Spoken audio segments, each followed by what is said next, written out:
Good morning, good afternoon, good evening, and welcome to a post on intellectual property. It's called Down with OPP, where the second P is for property.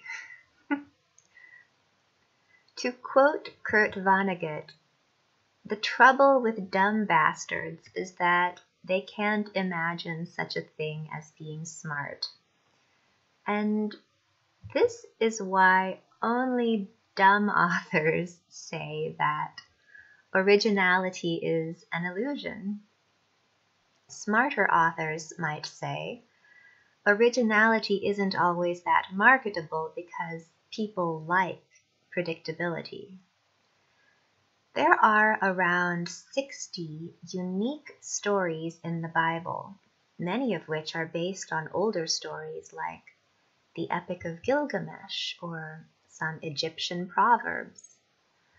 A person who can't remember 60 stories will conclude that any new story is just a retelling of a story in the Bible. They'll say, "There's nothing new under the sun," as though that sums up life, the universe, and everything.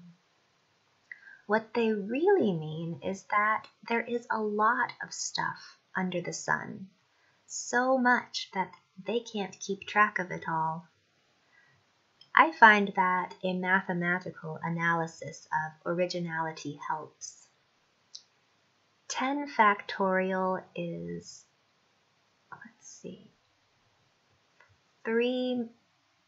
it's around 3 million, 3.6 million. That's 10 factorial.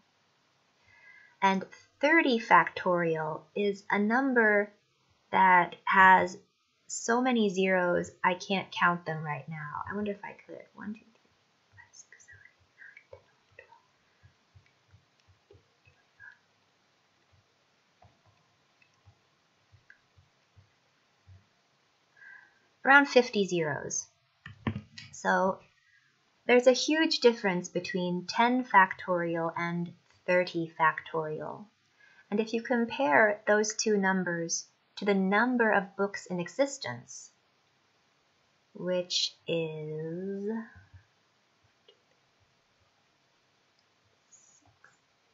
so there are 130 million books in existence and 2 million books published each year, half of which are nonfiction.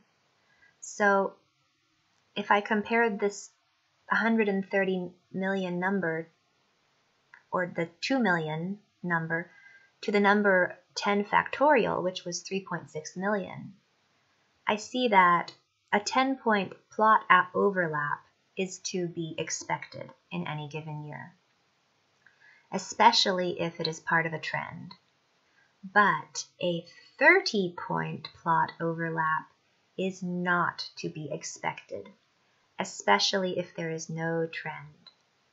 So I think that you could map out the plot structures of novels, and you could do a mathematical analysis of them and determine whether or not something has been plagiarized or not, based on the number of plot points that overlap in order.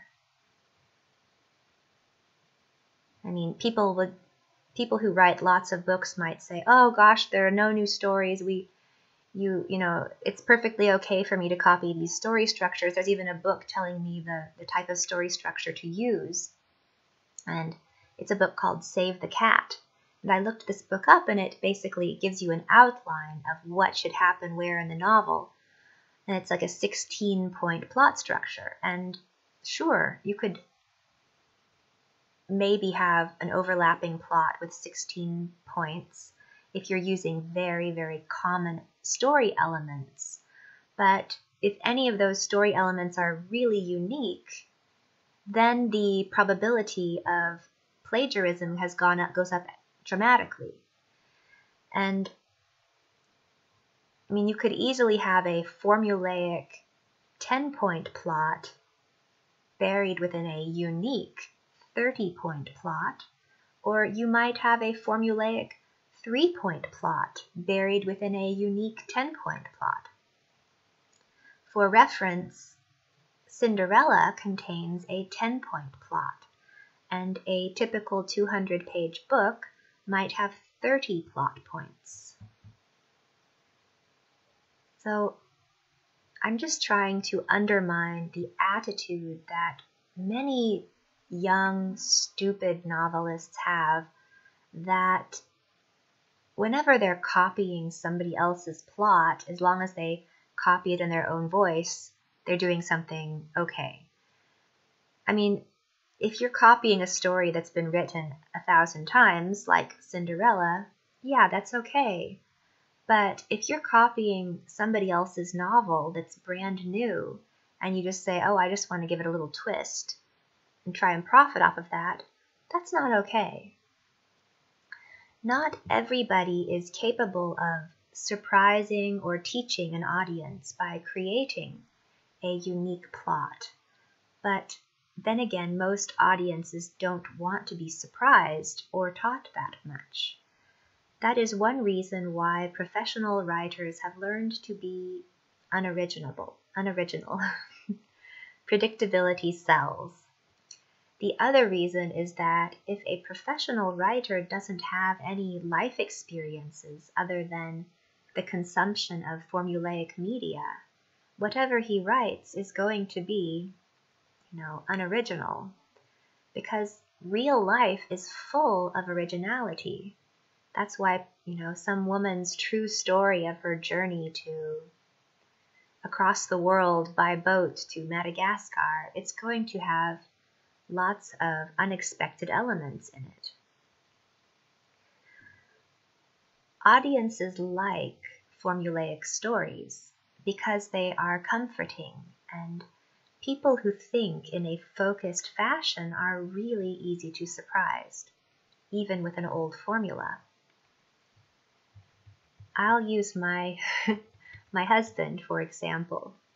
He's a successful person who is very good at Sudoku, and he manages 70 people. Yet he will watch the most formulaic films with full attention, because he focuses to a degree that I just don't. And he jumps whenever a monster appears on the screen, even though it's obvious that a monster is about to appear on the screen. Watching him makes me conclude that our minds are structured very differently. I think that he mirrors more of the emotions in the characters than I do.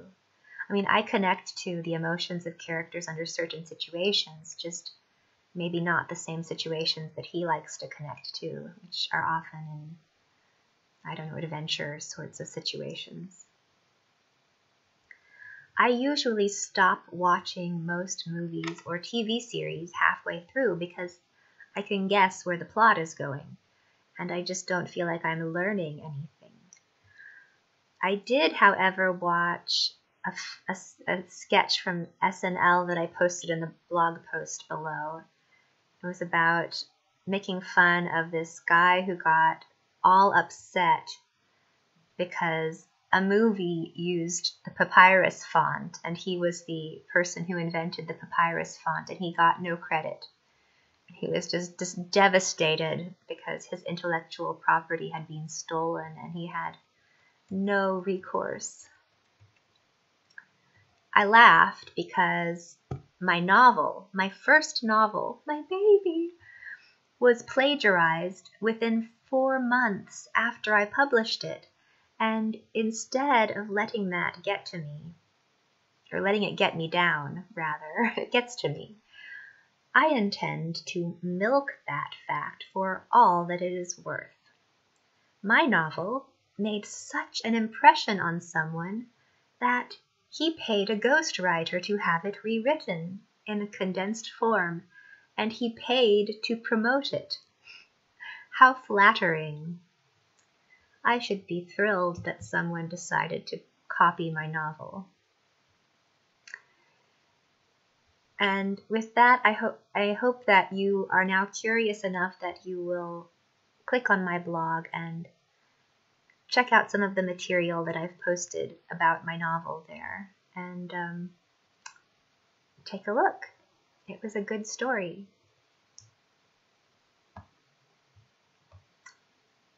Until next time, thank you for watching.